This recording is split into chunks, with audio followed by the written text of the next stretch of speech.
We've done a lot of research at this point on the types of universal indicators that help us predict student success in individual specific courses. And so we've done data mining on a large data set of student population from Marist College.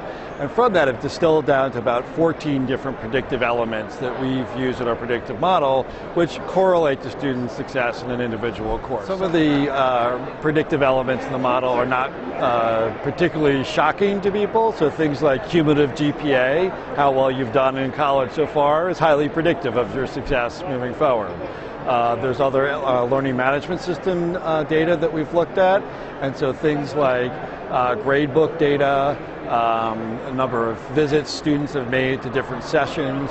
That kind of information or variables are also part of the model.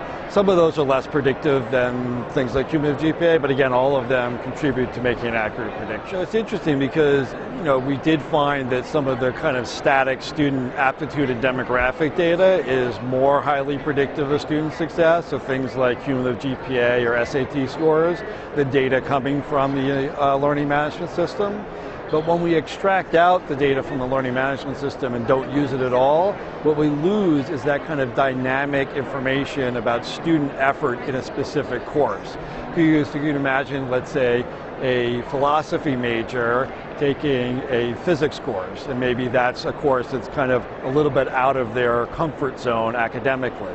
So they might have a very high GPA, be a high SAT score kind of student, but they're struggling in this one course because it's not an area they're particularly strong in. So the LMS data gives us that kind of dynamic information in the predictive model, where without that, our predictions just aren't as accurate at that course level.